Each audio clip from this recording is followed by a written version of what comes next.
نحمدہ و نصلی علی رسول الکریم اما بعد۔ ایک آدمی نے پوچھا ہے اس آیت کے بارے میں، ولا تقربوا الزنا انہ کان فاحشۃ وساء سبیلا۔ یہ سورہ بنی اسرائیل کی آیت ہے، سورت کا نمبر ہے 17، آیت نمبر ہے 32۔ قرآن پاک نے کہا ہے کہ زنا کے قریب مت جاؤ، یہ بہت ہی برا راستہ ہے۔ ایک صاحب نے پوچھا ہے کہ سائنسی اعتبار سے آپ بتائیں کہ یہ برا راستہ کیوں ہے، اس میں کیا خامیاں ہیں، آپ سائنسی اعتبار سے بتائیں۔ جواب یہ ہے کہ سائنس نے یہ تحقیق کی ہے کہ زنا واقعتاً بہت ہی برا راستہ ہے۔ اس کی انہوں نے 2 مثال دی ہے۔ ایک مثال اس نے دی ہے کہ آپ کبوتر کو دیکھیں، طوطے کو دیکھیں، یہ جانور ہے لیکن اس کی مادہ صرف ایک نر کے ساتھ رہتی ہے۔ کبوتر ایک ہی نر کے ساتھ رہے گا، طوطا ایک ہی نر کے ساتھ رہے گا، دوسرے کے ساتھ نہیں جاتی۔ تو گویا کہ یہ پاک دامن ہے۔ اس کا اثر یہ ہے کہ یہ نر اپنے بچے کو باہر سے دانہ لا کے کھلاتا ہے، بچے کو جب تک بڑا نہ ہو جائے، بلکہ ماں کو بھی کھلاتا ہے۔ تو باپ کو اتنی محبت ہے کہ اپنے بچے کو کھلاتا ہے، اپنی بیوی سے پیار کرتا ہے، کیونکہ اس کی بیوی پاک دامن ہے۔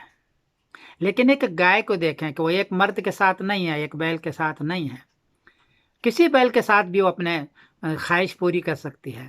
تو آپ یہ دیکھیں گے کہ کوئی بھی بیل اپنے بچے کو پیار بھی نہیں کرتا، بلکہ اس کو گھوسا مارتا ہے، قریب نہیں ہوتا۔ کیوں؟ اس لیے کہ اس کی بیوی پاک دامن نہیں ہے، کسی کے ساتھ بھی وہ جا سکتی ہے۔ یہ اثر ہے جانوروں میں، اس کا اثر ہے پاک دامنی کا۔ ہم نے دیکھا، میں انگلینڈ رہتا ہوں، کہ یہاں کی گوریاں عام طور پر حرام کاری میں مبتلا ہوتی ہے، مرد بھی اور عورت بھی۔ تو بچے کے ساتھ محبت نہیں ہوتی، بچے کو پرام میں ڈالے گی، ایک گھڑیا قسم کی چیز ہوتی ہے اس میں ڈالے، کبھی بھی گود میں نہیں اٹھائے گی۔ بچہ رو رہا ہے، چلنا نہیں چاہتا ہے، لیکن وہ اس کو راستے پر گھسیٹ رہے، چلو چلو چلو، بچہ رو رہا ہے اور وہ یہ چاہتا ہے، 2 سال 3 سال کا بچہ وہ چاہتا ہے کہ مجھے گود میں لے لو، میں نہیں چل سکتا ہوں۔ لیکن کبھی نہ گود میں لے گی اور نہ اس کو پیار کرے گی، نہ اس کا بوسہ لے گی۔ باپ تو اس لیے نہیں چاہتا ہے کہ جانتا ہے کہ حرام کا بچہ ہے، یا ہے ابھی میرا ہی بچہ ہے لیکن اس کی ماں حرام ہے، میں بھی حرام کرتا رہا ہوں، یہ بھی حرام تھا، اس لیے اس کو بچے سے اتنی محبت نہیں ہوتی۔ یہ انگلینڈ میں نے دیکھا، حرام کاری کا اثر انسانوں پر، مردوں پر، عورتوں پر یہ ہے کہ شوہر سے محبت نہیں، بیوی سے وہ مر مٹنے والی محبت نہیں، بچوں سے مر مٹنے والی محبت نہیں۔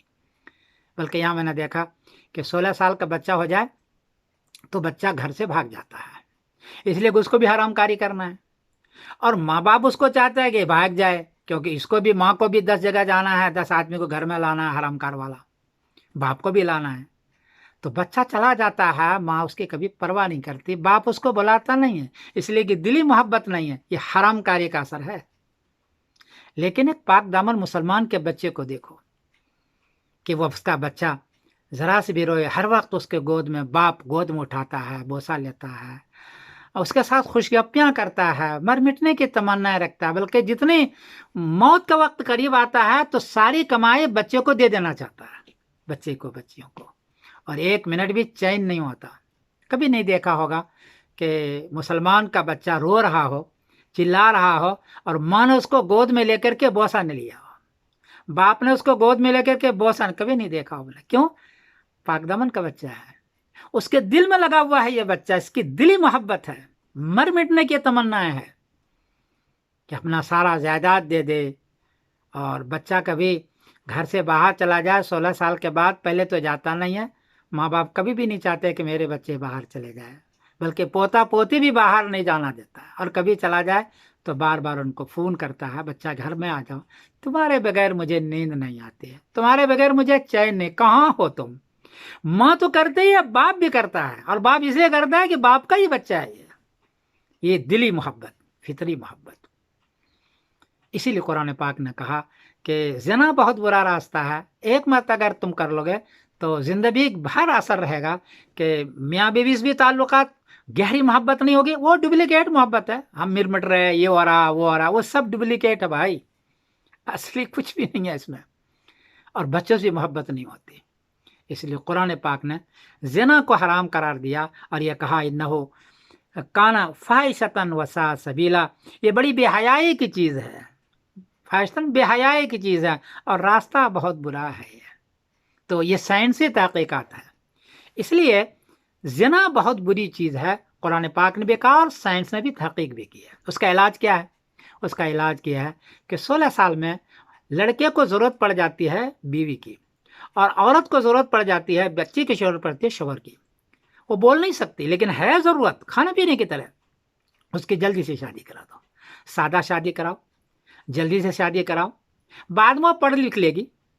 اگر آپ اس کی 25 سال کے بعد 26 سال کے بعد آپ شادی کرائیں گے، بلکہ ہمارے برطانیہ میں تو 30 سال کے بعد کھوجنا شروع کرتے ہیں کہ اب شادی کرائیں گے ہم، تو اس سے پہلے وہ حرام کاری مبتلا ہو چکی ہے، لڑکا مبتلا ہو چکا ہے، تو وہ پھر کیسے دلی محبت کرے گا، کیسے اس کو خوشی نصیب ہوگا؟ اس لیے شادی جلدی کرائیں، آسان کرائیں۔ بچوں کو چاہیے کہ آسانی سے لڑکا مل جائے، بیوی مل جائے تو اس کو جلدی سے شادی کر لے۔ لڑکی کو چاہیے کہ مل گیا تو فوراً شادی کر لے اور اپنی ضروریات پوری کرے۔ اور کسر تو ہوتا ہی ہے، جن کے پاس مال ہوتا ہے یا عورت خوبصورت آتے ان کے ہی بہت جھگڑے ہوتے ہیں بھائی، بہت جھگڑے ہوتے ہیں۔ اس لیے جو مل گیا صبر شکر کے ساتھ اسی میں نبھاؤ، وہی تمہارے لیے بہتر ہے۔ تو آسان شادی کریں، جلدی سے شادی کریں، اپنا گھر بسائیں، اپنے بچے کو گود میں لیں، اور یہ سب سے بڑی خوشی کی چیز ہے۔ تو میں عرض کر رہا تھا کہ سائنسی تحقیقات کے اعتبار سے زنا واقعی برا ہے۔ گائے کو بیل کو دیکھو کہ پیار محبت نہیں کرتے اپنے بچے سے بیل، اور طوطے کو دیکھو کہ وہ کتنا پیار کرتا ہے، کہ اس لیے اس کی بیوی پاک دامن ہے۔ میں سمردن قاسم بول رہا ہوں، مانچسٹر انگلینڈ سے۔